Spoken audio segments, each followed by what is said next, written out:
अवाजी समातुन ताई radio voice of Sindh London. जे तो सिखण सिखियो त काती पैम किंज, सुपरियां जे सूर जो माण्हुनि ॾिजे न मंझ, अंदर इहे अहंज सांडिज सुखाऊं करे।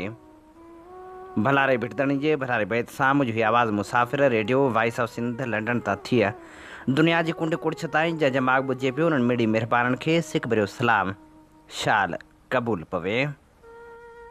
18 जून अरबा जे ॾींहुं प्रोग्राम सोच वीचार साण करे आऊं अवांजी ख़िदमत में हाज़िर आवां जो पंहिंजो मेज़बान हबीब लगारी। प्रोग्राम जी शुरूआत में अवां इहा ई दुआ त शाल जे तो जो सुख सलामती सां हुजो, कॾहिं बि ॾुखियो ॾींहुं न ॾिसो ऐं कॾहिं बि अवां जूं मुर्कूं मेरियूं न थियनि। दुनिया जी कुंड कुड़छ में जिते बि रहो सिंध लाइ, सिंध वासियुनि लाइ ऐं दुनिया जे मसलूम माण्हुनि लाइ जा खोड़ींदा रहो। शाल अवांजा ख़्वाब तइबीरनि सां लही सघनि। साईं मुंहिंजा पाणी जी अणहूंद त वॾो मसइलो आहे, पर मसइलो इहो आहे जो हक़दारनि खे हक़ नथो मिले। निढनि आबादगारनि खे पाणी नथो मिले ऐं वाह ॾिसंदो त तार पिया वहनि, पर पोइ बि मिसकिन माण्हुनि खे पाणी नथो मिले। आख़िर पाणी केॾांहुं थो वञे?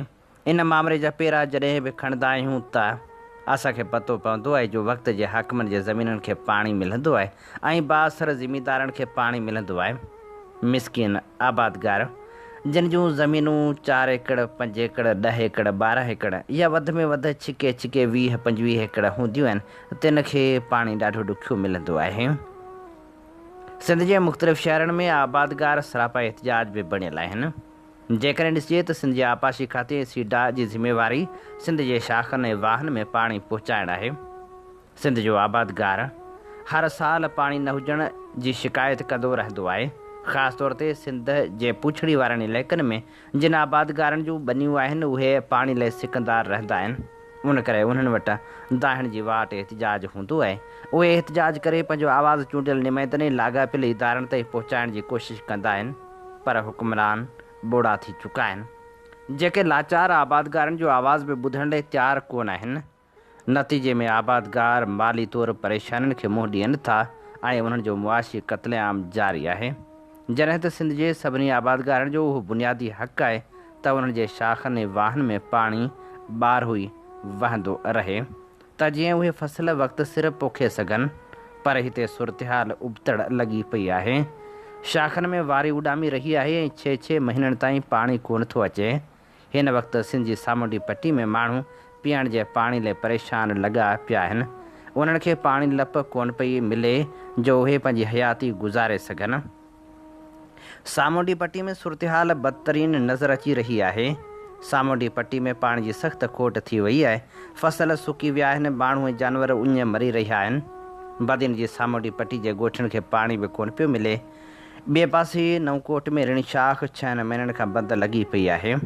पीअण लाइ पाणी अणलभ बणिजी वियो आहे, जंहिं करे माण्हू लॾपलाण करण ते मजबूर थी चुका आहिनि। डायरेक्टर नारा केनाल जी 15 ॾींहं पाणी ॾियण वारे फ़ैसिले ते बि अमल नथो थिए। थारपारकर ज़िले जे बेराजी इलाइक़नि खे पाणी ॾींदड़ ऋण शाख में वारी उॾामी रही आहे। पाणी न पहुचण सबबि ज़मींदार कराची में मज़दूरी करे रहिया आहिनि ऐं वॾे पैमाने ते लॾपलाण शुरू थी वई आहे। आबादगारनि जो चवणु आहे त पाणी न पहुचायो वियो त वरी डायरेक्टर नारा केनाल जी ऑफिस ॾाढो कैंप क़ाइमु कई वेंदी। पाणी जी खोट ऐं उन खां पोइ पैदा थींदड़ सूरतहाल का अॼु जी कोन्हे, बल्कि इहा सूरतहाल गुज़िरियल ॾहाकनि खां सिंध में हलंदड़ आहे। पर पंजाब ऐं वफ़ाक़ी इख़्तियारियूं उन हक़ीक़त खे मञण लाइ तयारु बि न आहिनि त सिंध में पाणी जी खोट जे करे तबाही अची चुकी आहे। माण्हू ऐं जानवर उञ मरी रहिया आहिनि। पैसनि वज़ पाणी विकिरो करणु सिंध में आम जाम आहे। हिकु पासे सिंध खे पंहिंजे हिसे पती जो पाणी बि मुश्किल सां मिले थो ऐं ॿिए पासे आपाशी अमलदार उहो पाणी बि पैसनि वज़ बासर ज़मींदारनि खे विकिरो करे छॾींदा आहिनि। इन जे करे मिसकिन आबादगारनि खे पाणी पहुचाइण जे लाइ सिंध जे आपाशी खाते खे बिना देर जे तहरुक वठणु घुरिजे, छाकाणि त इहो हुतां जी इंसानी आबादी लाइ हिकु अहम तरीन मसइलो आहे जंहिंखे तुरत हल करण जी ज़रूरत आहे। जॾहिं त हेसि ताईं वॾे अंग में पाणी न हुजण करे माण्हू लॾपलाण करे चुका आहिनि, छाकाणि त उनजो रोज़गार पाणी सां वाॻियल आहे। जेकॾहिं पाणी बि न मिलंदो त माण्हू आख़िर कीअं ई छा ते जीअंदा। अवां जी समातुनि ताईं radio voice of Sindh London. आम हीअं ॿुधी रहिया आहियो radio voice of Sindh London. अवां जी ख़िदमत में प्रोग्राम पेश कयो पियो वञे सोच वीचार जे हिन सफ़र में आऊं अव्हां सां मुखातिब अव्हां जो पंहिंजो मेज़बान हबीब लगारी। साईं मुंहिंजा शिकारपुर मां ईद जे ॿिए ॾिहाड़े अॻवा थियल 8 वरनि जे निगर अनस थहीम खे अवामी एहतजाज बाद कोट शाहू जे कचे मां बाज़ियाब करायो वियो आहे। पुलिस जे ज़रियनि मूजिबि निगर खे राजूणी कोशिशनि ज़रिए बाज़ियाब करायो वियो आहे, जंहिं बाद SSP शिकारपुर खां वेंदे DIG लाड़काणे ते समूरा पुलिस ऑफिसर इहे बगलियूं हणण में पूरा आहिनि त उन्हनि निगर खे बाज़ियाब कराए वरितो आहे, पर केर बि इहो ॿुधाइण लाइ तयारु न आहे त उन निगर खे कीअं ऐं किथां बाज़ियाब करायो आहे। निगर जे अॻवा में मुलविस ॾोहारीअ छो गिरफ़्तार न थिया आहिनि, कहिड़ी गैंग निगर खे अॻवा कयो हो ऐं उन गैंग जा सरपरस्त केर हुआ। मासूम निगर खे ईद जे ॿिए ॾींहुं विच स्टोरेट गंज थाणे जी हद में वाक़े संस घर ॿाहिरां मोटरसाइकिल ते सवार हथियारबंद ॾींहं ॾिठे जो अॻवा करे विया हुआ, जंहिंजी बाज़ियाबी लाइ शहरियुनि एहतजाजी तहरीक पिणु हलाई हुई। शिकारपुर ज़िलो ॾोहारियुनि जे घेरे में आयल थो ॾिसिजे, जिते आचर वारे ॾींहुं पिणु गढ़ी यासीन भरिसां शिकारपुर रतोदेरो रोड तां हथियारबंदनि कार में सवार 2 ॼणनि खे अॻवा कयो। जेतोणीकि वाक़े बाद पुलिस ऐं रेंजर्स मुख़्तलिफ़ ॻोठनि ते हस्बे मामूल चढ़ाइयूं कयूं आहिनि, पर मग़विन जी बाज़ियाबी अमल में अची न सघी आहे। रोस्तम वेझो सुमराणी शाख वटां पिणु साॻे ॾींहुं धाड़ियल 2 भाइरनि समेत 3 ॼणनि खे अॻवा करे विया, जिन जी बाज़ियाबी पिणु अमल में न आई हुई। पुलिस खे ॿारड़े जे अॻवा ऐं वरी 8 ॾींहंनि ताईं मुसलसिल ॿारड़े खे बाज़ियाब न कराइण वारी नाअहली खां कंहिं बि रीति आजो करार ॾेई नथो सघिजे। इहा सुठी ॻाल्हि आहे त मासूम निगर खे बाज़ियाब करायो वियो आहे, पर ॻाल्हि रुॻो निगर जी बाज़ियाबी जी न आहे, पर निगर खे अॻवा कंदड़ ॾोहारियुनि जे कानून में पकड़ में अचण जी ॻाल्हि पिणु आहे। सिंध हुकूमत तोड़े पुलिस जे सरबराहनि खे उन्हनि सवालनि जे जवाब ॾियणा पवंदा त निगर खे ॾींहं ॾिठे जो कंहिं अॻवा कयो। निगर जे अॻवा में मुलविस ॾोहारियुनि खे छो न पकड़ियो वियो आहे। वापसि इंतिज़ामिया खे इहे बि जवाब ॾियणा पवंदा त शिकारपुर ज़िले मां ताज़ो अॻवा थियल ॿिया माण्हू कहिड़ी गैंग अॻवा कया ऐं उहे कॾहिं बाज़ियाब कराया वेंदा। उन्हनि सभिनी सवालनि जे जवाब न रुॻो IG सिंध पर सिंध जे घरू वज़ीर खे बि ॾियणा पवंदा, जंहिं हिकु ॾींहुं अॻु हिकु मीडिया टॉक में IG सिंध खे इहो महसूसु करायो त हू संस बराबरी जो न आहे ऐं इहो पिणु बयानु ॾिनो वफ़ाक़ी सरकार ताज़ो ई सिंध पुलिस खे धाड़ियुनि ख़िलाफ़ कार्रवाई लाइ जदीद हथियार ॾिना आहिनि। उन बाद सिंध पुलिस जो इहो जवाज़ बि ख़तमु थी वियो आहे त उन्हनि वटि धाड़ियुनि सां विढ़ण लाइ जदीद हथियार कोन्हनि। इहो बि सच आहे त गैस सिलेंडर हाणे मौत जो सामान बणिजी चुका आहिनि। इन हवाले सां हैदराबाद सां वास्तो रखंदड़ ख़ूबसूरत लेखक ऐं सहाफ़ी राशिद लगारी लिखे थो, गैस जे कारोबार ते नेटफ्लिक्स ते आयल दी रेलवे मेन सीरीज़ कमाल जी आहे। इंडिया में गैस लीक थियण सां केतिरा ई माण्हू मरी वञनि था। उन गैस जे कारोबार जो पस मंज़र जंहिं ते हीअ सीरीज़ ठाही वई आहे। मूंखे हैरत आहे त हैदराबाद में हिन मौज़ू ते कंहिं का सीरीज़ छो न ठाही आहे, न वरी का तफ़सीली रिपोर्ट मेन स्ट्रीम मीडिया में आई आहे। हैदराबाद जे LPG गैस में करप्शन जे केस में मुल्क जो मशहूरु सनतकार ने बि गिरफ़्तार करे नारा जेल माणियो हो, जंहिंजा आलमी मीडिया में शेयर्स हुजण जे करे हुन जी गिरफ़्तारी खे आलमी मीडिया बि नशर कयो हो, पर LPG गैस ॾियण वारनि कंपनियुनि ऐं सिलेंडर ठाहींदड़ कंपनियुनि ख़िलाफ़ अञा ताईं कंहिं रिपोर्ट तयारु न कई आहे। हैदराबाद में समय सिलेंडर भरण वारा दुकान खुली विया आहिनि। कासमाबाद जे शीदी ॻोठ में हिकु मीडिया जे पेनाफ्लेक्स लॻल दुकान में LPG गैस जो दुकान क़ाइमु थियल आहे।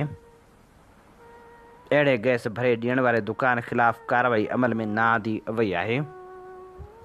ओगरा पंहिंजे कानून में वाज़ह लिखियो आहे त कंहिं बि गैर मयारी ऐं गैर क़ानूनी हलंदड़ LPG दुकान ख़िलाफ़ कार्रवाई लाइ हर ज़िले जे डिप्टी कमिश्नर ऐं असिस्टेंट कमिश्नर खे इख़्तियार ॾिना विया आहिनि। उहे ॾंड हणण सां दुकान खे सील करे सघनि था, पर असां 1 साल खां ॾिठो आहे त LPG जा गैर क़ानूनी दुकान क़ाइमु कयल आहिनि, जिन ख़िलाफ़ इंतिज़ामिया का बि कार्रवाई करे या ॾंड हणण लाइ तयारु नाहे। हैदराबाद में ज़रिया ॿुधाइनि था त ज़िले इंतिज़ामिया पारां गैर मयारी सिलेंडर में गैस भरींदड़ LPG गैस दुकानदारनि खां ॻरी रिश्वत वठी LPG गैस जा दुकान हलाइण जी इजाज़त ॾिनी वई आहे। ओघरा 3 सालनि लाइ LPG दुकानदारनि ख़िलाफ़ कार्रवाई करण लाइ हर ज़िले में डिप्टी कमिश्नर ऐं असिस्टेंट कमिश्नर खे कार्रवाई लाइ इख़्तियार ॾेई छॾियो आहे। अहिड़े इख़्तियार ते हैदराबाद जे ज़िले इंतिज़ामिया अमल करण लाइ तयारु नाहे। हैदराबाद जे सिटी, कासिमाबाद ऐं लतीफ़ाबाद जी इंसानी आबादी वारनि इलाइक़नि में सवें LPG गैस जा दुकान हली रहिया आहिनि, जंहिं सबबि माण्हुनि जी ज़िंदगी दाव ते लॻल आहे। शहरी हादसे वक़्तु मुतालबो कंदा रहिया आहिनि त हैदराबाद शहर मां गैस सिलेंडर दुकान ख़तमु कया वञनि। अहिड़े मुतालबे ते DC हैदराबाद बि अमल न कयो आहे। मीडिया में गुज़िरियल साल इहो बि रिपोर्ट थियो त गुज़िरियल साल साॻिए महीने में हैदराबाद जी गुचियल आबादी में गैस सिलेंडर जे दुकान में धमाके सबबि 27 ॼणा सड़ी फोत थी विया हुआ, जंहिंमें 18 ॿार बि शामिल हुआ। अहिड़े धमाके खां पोइ हैदराबाद में इंतिज़ामिया आरज़ी तौरु हरकत में ईंदे केतिरा ई महीना LPG दुकान बंदि रखिया हुआ। ईअं महीनो अॻु हैदराबाद जी चूड़ी मिल में गैस सिलेंडर में धमाको थियो हो, जंहिं दौरान लखे माले जो सामान ऐं गाॾियूं सड़ी रख थी वियूं हुयूं। असां फील्ड रिपोर्टिंग दौरान घणो करे ॾिठो आहे त हैदराबाद में मुसाफ़िर वेन गाॾियुनि में लॻल LPG गैस सिलेंडर मुसाफ़िरनि लाइ परेशानी जो सबबु बणियल आहिनि। हैदराबाद में गैर क़ानूनी हलंदड़ गैस सिलेंडर जे दुकान मां मुसाफ़िर गाॾियुनि ऐं कारनि में गैस भरे ॾियण सां मुसाफ़िरनि जूं ज़िंदगियूं दाव ते लॻल हूंदियूं आहिनि। हैदराबाद में रीजनल ट्रांसपोर्ट अथॉरिटी अञा ताईं कंहिं बि क़िस्म जी कार्रवाई अमल में न आंदी आहे, जेके गाॾियुनि में लॻल सिलेंडर ख़िलाफ़ बि कार्रवाई नथा कनि। ॾिठो वञे त हैदराबाद में गैर क़ानूनी क़ाइमु कयल LPG सिलेंडर ख़िलाफ़ कार्रवाई अमल में अचे त अहिड़ा हादसा पेश न अचनि। रुॻो साल अंदरि 30 माण्हू सिलेंडर जी बाहि में सड़ी फोत थी चुका आहिनि। ॿ ॾींहं अॻु हैदराबाद में 2 दुकाननि में LPG गैस सिलेंडर फाटी पिया, जंहिंमें हिकु दुकान में सिलेंडर भराइण लाइ आयल 10 वरनि जो नीगर आमिर सड़ी फोत थी वियो। वारसनि ॿार जो लाश खणी SSP हैदराबाद ऑफिस ॾाढो धरणो हयो। धरणे में शामिल इंतिज़ामिया, पुलिस ऐं गैस सिलेंडर जो धंधो कंदड़ माण्हुनि ख़िलाफ़ सख़्तु नारेबाज़ी बि कई वई। केस दाख़िल करण जी ख़ातिरी खां पोइ धरणो ख़तमु कयो वियो। माण्हुनि रोड ते लाश रखी धरणो हणंदे चयो त ओघरा जी मंज़ूरी खां सवाइ पूरे हैदराबाद में LPG गैस भरण जा गैर क़ानूनी दुकान हली रहिया आहिनि, जिन ख़िलाफ़ केर बि कार्रवाई करण लाइ तयारु नाहे। हुननि चयो त संदन नीगर गैर क़ानूनी हलंदड़ दुकान ऐं सिलेंडर जे धमाके में फोत थी वियो। दुकानदार ख़िलाफ़ केस दाख़िल करे इंसाफ़ ॾियारियो वञे। हाणे सुवाल इहो थो पैदा थिए त छा मौत जो सामान बणियल गैस सिलेंडर जे दुकानदारनि ख़िलाफ़ कार्रवाई कई वेंदी या न। हीअ असीं अव्हां जी ख़िदमत में पेश करे रहिया हुआसीं नामियारे साफ़ी राशिद लगारी जो लिखियल ख़ूबसूरत लेख। अव्हां जी समातुनि ताईं radio voice of Sindh London. अव्हीं ॿुधी रहिया आहियो radio voice of Sindh London. अव्हां जी ख़िदमत में प्रोग्राम पेश कयो पियो वञे सोच वीचार जे हिन सफ़र में आऊं अव्हां सां मुख़ातिब अव्हां जो पंहिंजो मेज़बान हबीब लगारी। शाह अब्दुल लतीफ़ भिटाई जी इहा ॻाल्हि बि सच आहे त हारिया वेज मुयास सुध न लहिम सूर अची पिरीं खे चवंदियास तरस तबीबनि छॾियो। सच त इहो आहे अॼोके दौर में आंगननि ते ॻण जेतिरा मसीहा बाक़ी वञी बचा आहिनि, न त जेके बि तबीब आहिनि उन्हनि तरस छॾे ॾिनो आहे। ग़लति इलाज ऐं ग़लति ऑपरेशन सबबि मासूम ॿारड़ा बि हयातियूं विञाए वेंदा आहिनि। चंबड़ में पिणु ग़लति ऑपरेशन सबबि मासूम ॿारड़ो हयाती विञाए वेठो। उन समूरी सूरत हाल ते सोबिया खोसो लिखे थी। चयो वेंदो आहे त डॉक्टर मसीहा हूंदा आहिनि जेके इंसाननि जी तकलीफ़ुनि मां जान आजी कराईंदा आहिनि, उन्हनि जे तकलीफ़ुनि खे पंहिंजी तकलीफ़ सम्झंदा आहिनि। काफ़ी अहिड़ा अज़ीम डॉक्टर बि दुनिया में थी गुज़रिया आहिनि जिन खे तारीख़ कॾहिं बि विसारे न सघंदी। हिकु तरफ़ उहे डॉक्टर त ॿिए तरफ़ वरी कुझु डॉक्टरनि जे रूप में अहिड़ा कासाए बि वेठल आहिनि जेके मुआलिज जी आड़ में ग़रीबनि खे चीरींदे फाड़ींदे नज़र अचनि था। वेझड़ में ई हिकु ग़रीब मज़दूर चंबड़ जे जारके स्टाफ ते हिकु डॉक्टर जी ख़ानगी अस्पताल मां पंहिंजे 11 महीननि जे मासूम पुट जे मसाने जो ऑपरेशन करायो। छोजो मासूम ॿार जो पेशाब बंदि हो, पर ऑपरेशन ग़लति थियण सबबि मासूम ॿार जी हालति वधीक ख़राब थी वई। जहाबाद शेख भिरकियो जे मज़दूर आज़म पंहिंजी घरवारी पंहिंजी अमड़ सुमेत मासूम पुट खे हथनि में खणी चंबड़ शहर में एहतजाज कयो। एहतजाज दौरान हुन डॉक्टर ख़िलाफ़ बि दाहियो। हुन दाहियो त डॉक्टर हिकु ऑपरेशन ग़लति कयो, वरी चयाईं त ॿियो ऑपरेशन थींदो ऐं पोइ वरी ॿियो ऑपरेशन बि कयाईं, पर निढड़े जी तबियत में सुधारो न आयो। असां वरी निढड़े खे खणी डॉक्टर वटि वियासीं त हुन चयो हिन जो टियों ऑपरेशन थींदो, हुनखे टंडो अलजार खणी हलो। उते बि हिकु ख़ानगी अस्पताल में डॉक्टर हुन जो ऑपरेशन कयो, पर पोइ निढड़े जी हालति सफ़ा ख़राब थींदी वई। जहाबाद डॉक्टर असांखे चयो त अव्हां हैदराबाद वञो। असां खेसि चयो त तव्हां 3 दफ़ा ऑपरेशन करे हाणे हैदराबाद वञण जो चओ था। इहो ज़ुल्म असां सां न कयो, असीं ग़रीब आहियूं। त डॉक्टर मच्छरजी पियो ऐं पंहिंजे अमले खे चाहिं थी हिन खे धिका ॾेई कढी छॾियो। जहाबाद अस्पताल वारनि असांखे धिका ऐं गारियूं ॾेई कढी छॾियो। मासूम ॿार जी तबियत में सुधारो न आयो ऐं पोइ तबियत वेतर ख़राब थींदी वई। ग़लति ऑपरेशन सबबि तकलीफ़ूं भोॻींदड़ मासूम नीगर बि वञी ख़ालिक़े हक़ीक़ी सां मिलियो। इहो बि केॾो न वॾो अलमियो आहे जो ग़रीब तबिके जा माण्हू ग़लति इलाज सबबि हयातियूं विञाए वेहनि था। जेकॾहिं ॾिसिजे त ऑपरेशन थिएटर अस्पताल जो उहो अहम हिसो हूंदो आहे जिते मरीज़नि जा ऑपरेशन कया वेंदा आहिनि ऐं उन ऑपरेशन थिएटर खे साफ़ रखण सां गॾोगॾु जरासीम खां पाक बि रखियो वेंदो आहे। पर चंबड़ जी जारके स्टाफ ते मौजूदु अस्पताल में अहिड़ी का बि सहूलियत न आहे। एतिरे क़दर जो ऑपरेशन करण लाइ घुर्बल लाइट बि मौजूदु न आहे। एतिरो ज़ुल्म हूंदे कोस घर जो रूप धारे वियल अस्पताल जी इंतिज़ामिया ख़िलाफ़ सिहत खाते का बि कार्रवाई न कई आहे, न वरी सिहत खातो तहरुक में आयो आहे।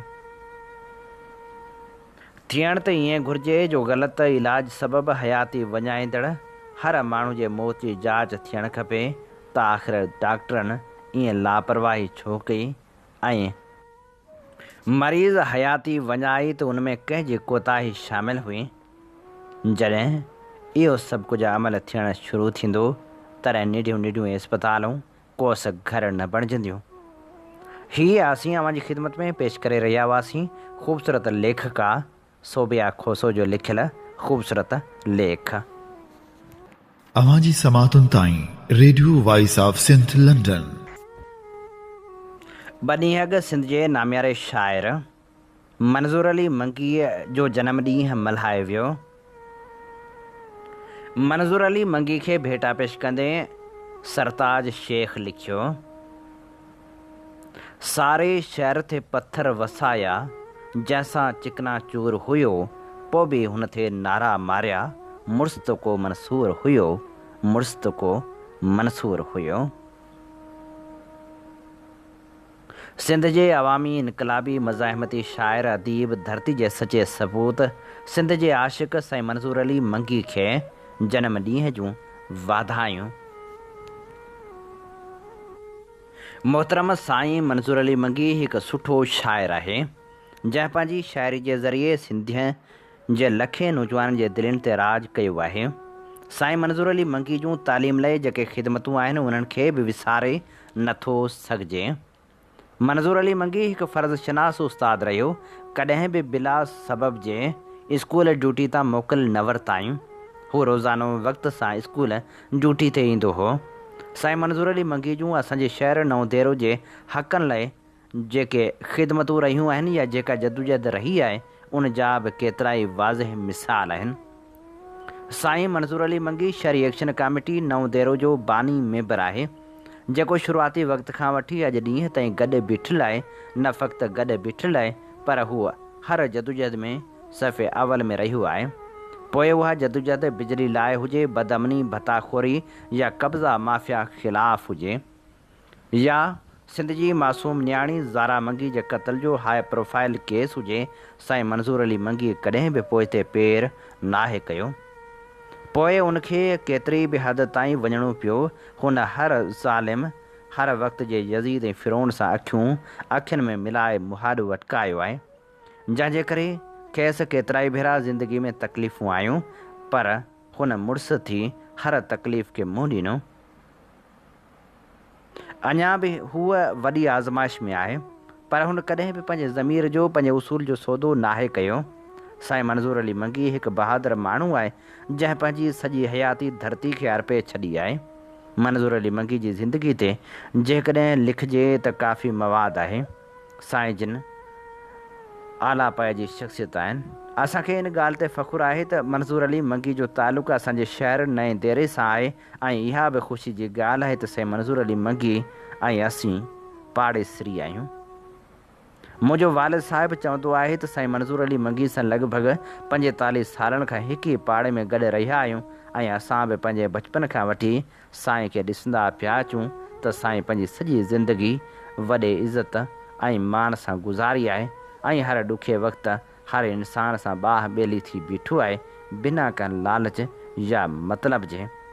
साईं खे हिकु भेरो ॿीहर जनम जूं दिली वाधायूं। ऐं हाणे असीं पेश करियूं था मंज़ूर मंगी जी ख़ूबसूरत शाइरी।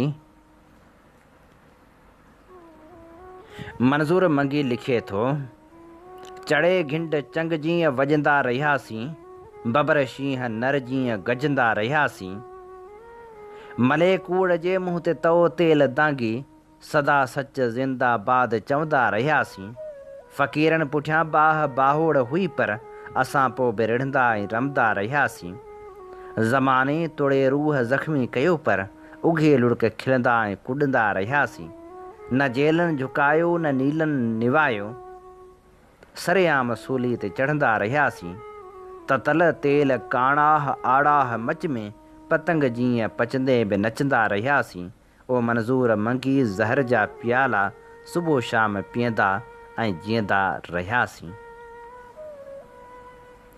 ॾाह मथी आहे, दात मथी आहे, बहर वज़न खां बात मथी आहे, शाइर शौर जो इल्मु उतां हूं, इल्म जी ज़ात सिफ़ात मथी आहे, मनो मौसीक़ी रूह रिदम आहे, दिलि जी धड़कन धात मथी आहे, बहर वज़न बि चङी शइ आहे पर शाइर जी औकात मथी आहे, आईने में पाण पसे ॾिस, हाथ मथे या लात मथी आहे, चंड खां बेहद सिज्जा सुहिणो, राति न पर पिर भात मथी आहे, इश्क अमीक जो कुड़म कपीलो, मोहबत जी महलात मथी आहे, मौत खे जा मंज़ूर ॾिनी सां हर सूरत में मात मथी आहे। सोणनि आॾो जीत बि पंहिंजी हार मञा थो, हेकर हर हर ॿीहर ऐं टीहार मञा थो, मन जे बाग़ अदन में दिलि विंदरायां वेठो, महबूबनि जा नाज़ अंदाज़ खुमार मञा थो, नवदेरो ऐं सिंध जा सोहणा जंहिंमें राज़ी, प्यारनि जा ताना ऐं मेहणा प्यार मञा थो, सिंधू जे साॼे ऐं तोड़े खाॿे कप ते, सिबतियूं सोहणियूं अरड़ा पुट में हार मञा थो, जन जन रूह रुलाए मुंहिंजो जीउ जरकायो, तिन जा कुर्ब ऐं थोरा लख हज़ार मञा थो, रत जे रिश्तनि यारनि ऐं अगयारनि जा सभु वड़ लहजा धिका धूणा सहकार मञा थो, आऊं अकेलो गदलो गंदो बुछड़ो बंदो, कुल ॿिया सोहणा मन मोहणा किरदार मञा थो, मोहबत में मंज़ूर मंगी बसि कहिड़ा लेखा, इश्क में जे आज़ार मिलिया गुल हार मञा थो, बिरह में बाकमाल बणिजी वञ, ला तम ला ज़वाल बणिजी वञ, शक वहम शिरक तर्क सारा करे, ख़ुदि वसल ख़ुदि विसाल बणिजी वञ, वक़्त जी सींद खे संवार सदा, मुस्तक़बिल माज़ी हाल बणिजी वञ, ख़ुदि जलवो जमाल बणिजी वञ, ख़ूबसूरत ख़्याल बणिजी वञ। ओभर ओलह में, ॾखण उत्तर में, हर लब ते सवाल बणिजी वञ। मौत खे मात ॾेई मंज़ूर मंगी, सारे जग लाइ मिसाल बणिजी वञ। सिंधू विकिणी चोर चवे थो मूं न विकियो आहे, पाणी विकिणी नूर चवे थो मूं न विकियो आहे। सिंध जी मोहबत प्यार अमन पर वोट बि विकिणी चोर मचाए शोर चवे थो मूं न विकियो आहे। सिंधी क़ौम जो साह पसाह दरियाह खपाए विकिणी ढगो ढोर चवे थो मूं न विकियो आहे। दंग दड़ियूं नंग बनियूं वनियूं ॿेट खपाए कारूं झरई मोर चवे थो मूं न विकियो आहे। गैर जे हंज में वेही केॾा वार कयाई बणिजी गैर जे ज़ोर चवे थो मूं न विकियो आहे।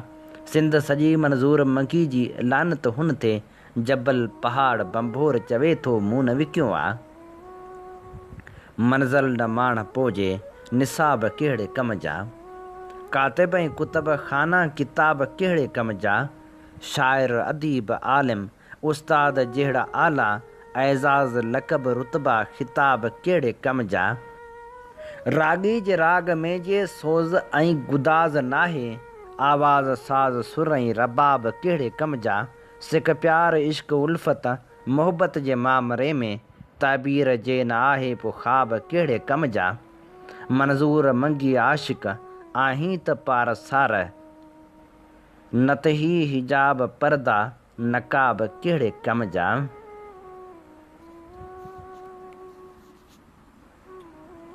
कीअं ॾिसे को ख़्वाब मुंहिंजे शहर में, दर्द जो सैलाब मुंहिंजे शहर में।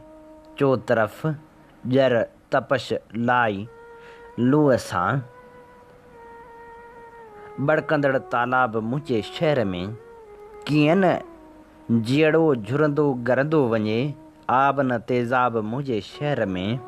ज़िंदगी जे रूह जो हर रोज़ छो बंदि थिए पियो बाब मुंहिंजे शहर में। हर अख आली ऐं मन मातम कदा, लुड़क ॻोढ़ा आब मुंहिंजे शहर में। भेरे भेरे सूर ॾुखना सूर जो, छो कहर अज़ाब मुंहिंजे शहर में। हैफ़ थी हाकिम नओं देरे शहर जा, नित नओं दोलाब मुंहिंजे शहर में। हीअ असीं अवांजी ख़िदमत में पेश करे रहिया हुआसीं नामियारे शाइर मंज़ूर मंकी जी ख़ूबसूरत शाइरी। इन ते ई पंहिंजे मेज़बान हबीब लगारी खे ॾींदा इजाज़त इन साॻी दुआ सां। वसे भिट तुंहिंजी भलारा सदा, सदा देस परदेस सारा वसन। कॾहिं सींध सिंजी न मेरी थिए, कॾहिं मोड़ कंहिंजा न मुरझाए अचनि। अवांजी समातुनि ताईं radio voice of Sindh London